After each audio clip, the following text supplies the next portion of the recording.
Hello, and welcome to my base tour. I am in CoreKeeper. This is the Void and Voltage release. This is the latest one.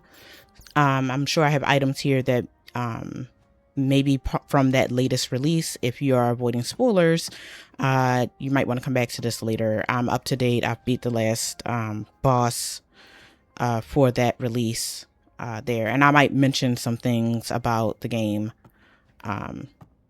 So just be aware of that. Spoilers ahead.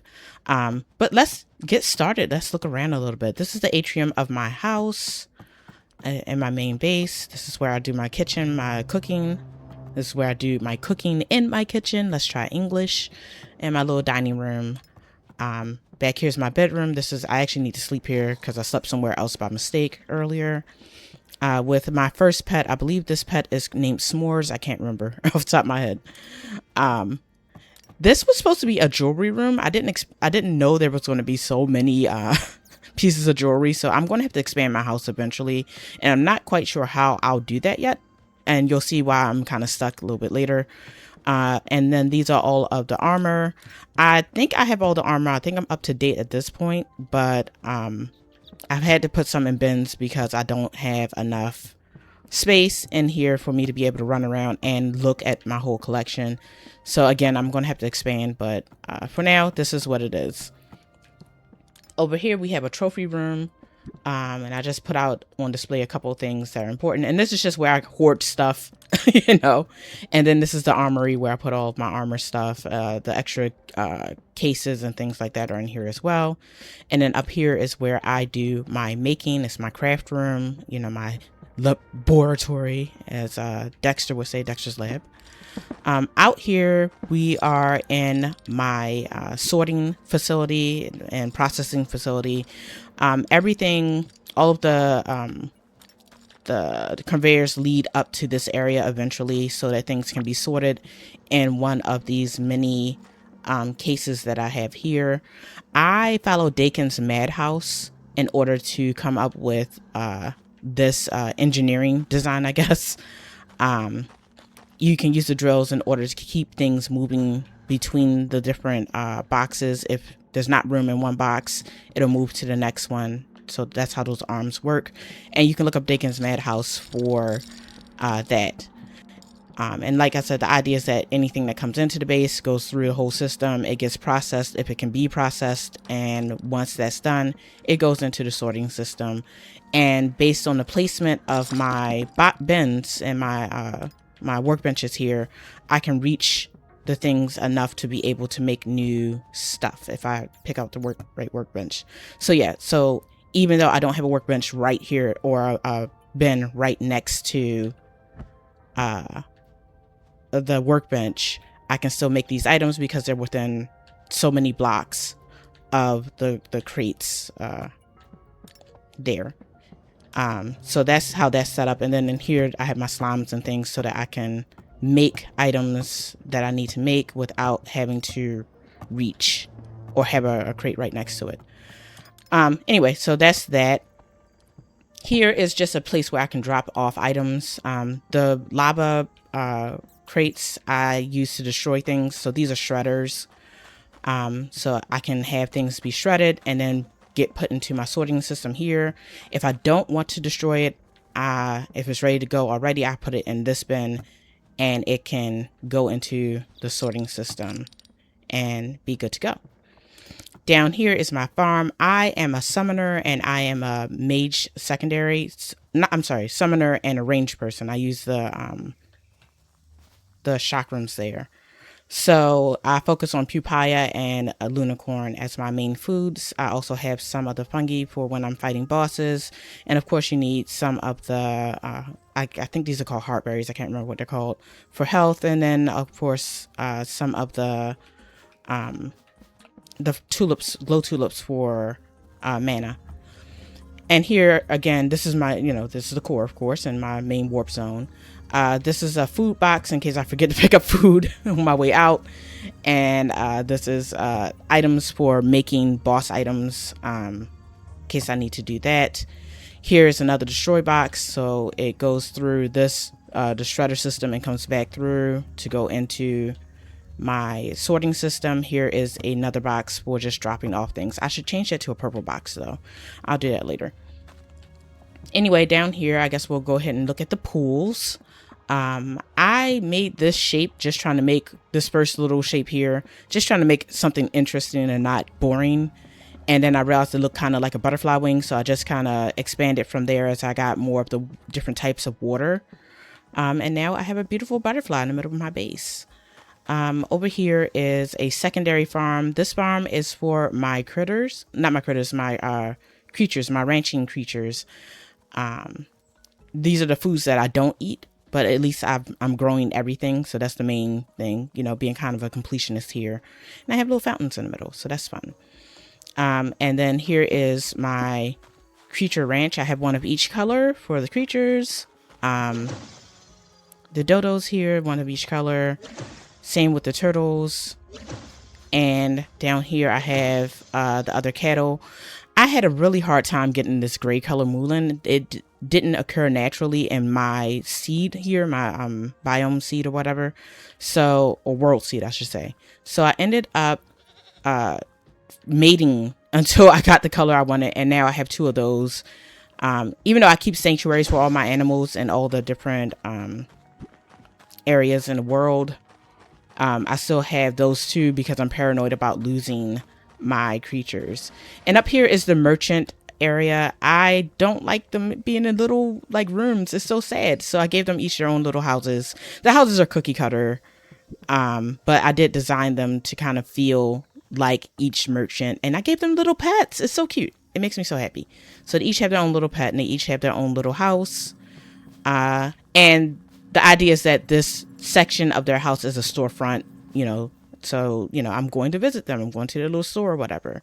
And then the rest of the house is like their little bathroom and their living areas over here.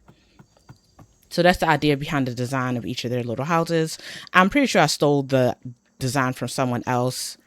And then I just got kind of lazy and I didn't really change up much between the houses. I didn't really feel the need to do all that. I hope the next time I play through, I'm doing a hard playthrough right now and I'm kind of stuck. So that's why I'm decorating so hard over here.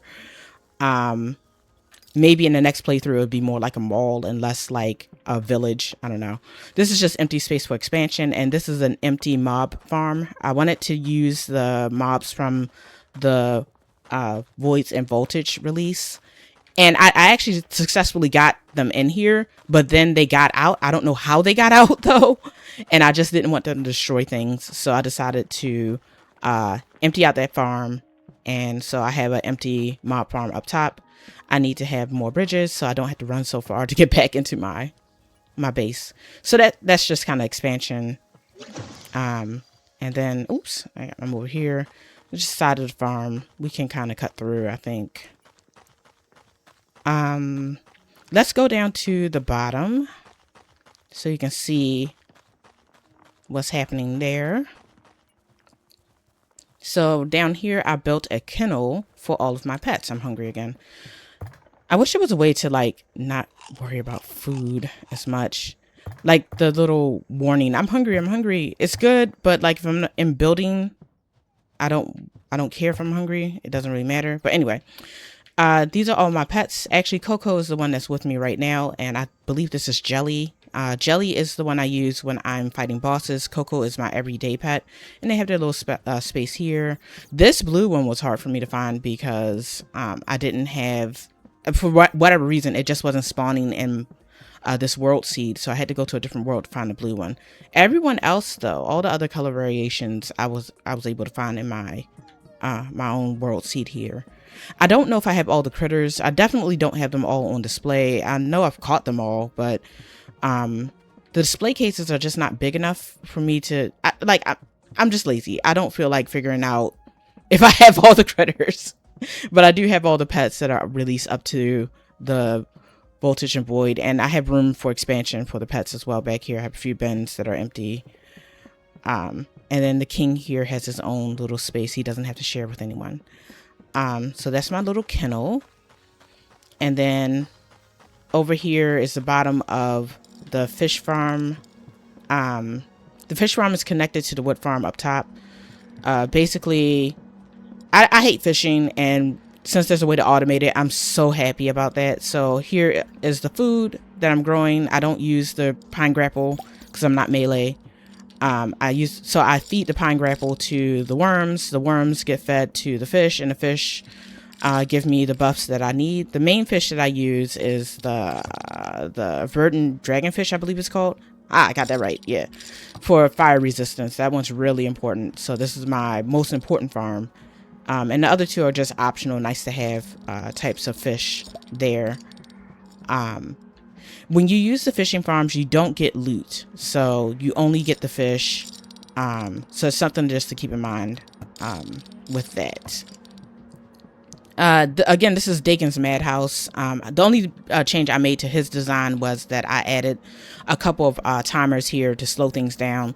I have a few places where I can manually add things into these sorting systems, and I want the items to group together, like the worms in this system are all together. There's 100 of them instead of having worm 135. You know, they're all grouped together as one big group. And this is just another input place where I can either destroy items or shred items that I don't need or want to add in without just the raw materials of them, and items that I want whole. You know, like if I don't want a pair of pants or something, I will shred them, get them down to the raw parts, and put them into my system. And I love these little grabbers. They're great. I haven't replaced everything with the grabbers, but I replaced them here and there. And that's from that latest release there. And also the flat energy disc. Those are really useful. All right, so can't remember. Did I go through the wood farm? I don't think I did. So this is my wood farm.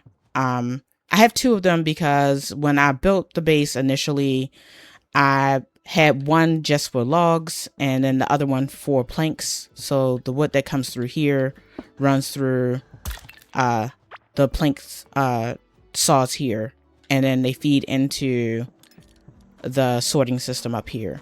And then the ones that are just logs just go directly into the sorting system. So that's how that works. And I cut them off because I just don't need wood right now, so they have levers. But yeah, that's how that works. I guess next, let's go down to... Oh, no, I don't want to walk through this. I don't want to pick up all of that.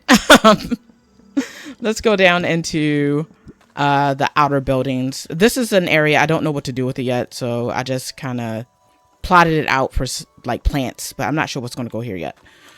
Let's go to the graveyard. So this is my graveyard. I have died, I think 56 times, 10, 20, 30, 40. Yeah, 56, I think. Yes, 56. So I'm going to have to expand this out, but I have room to expand out. So that's fine. So I've died several times here, and I just made a little graveyard. Just a hint. I'm using the foggy, mold ground here. If you want to make sure you don't spawn any items, put glass pieces over that so that it doesn't spawn. And the same here, I just put glass over the Azios ground here. Azios' wilderness ground. There we go. That's use English. Just to square out this area so it looks a little more manicured than some of the other areas in the game here. So that's how I can have this kind of fog effect without having creatures spawn all over the place. Which is nice, because those creatures, I don't like fighting them. I do not like to fight them. This is just a square of space that I had, so I just made it into a greenhouse. I might add some machines in here later, but that's just that. This is one of my mob farms. This is a crystal mob farm. I use this mob farm to get the special crystals for upgrading your items, the jungle one, the ocean one. Like those crystal mobs will drop all of them. And then this mob farm is for purple slimes. And I use the purple slimes to make the big health potion. I think we're about done with this. Oh, okay. This is my training ground. When I was leveling up all of my skills, I used this training ground or training room, danger room, kind of like the X-Men, to be able to shoot the different mobs or whatever. If you have the, I can't remember what they're called, but they're like the cloning machines from the mechanical rooms, you can put the mob type mob statue inside of the block there, and it will spawn that mob. You don't get any drops from the mob. It's just kind of like a clone or whatever, or like a hologram, I guess, of the mob. But you can fight the mob and you can still get XP for it and experience for it. So that probably wasn't very clear. There are people who can explain that a lot better. I can drop some links in my description later for this item. I think that's it. I think I gave you the grand tour of everything. I should move these vending machines inside of the merchant area here. I'll do that later though. But yeah, that's everything. So I hope you enjoyed my little base. I had so much fun building it. It's still a work in progress. I think I'm going to change out these tiles here eventually. But for right now, I'm very happy. So that's it. See ya.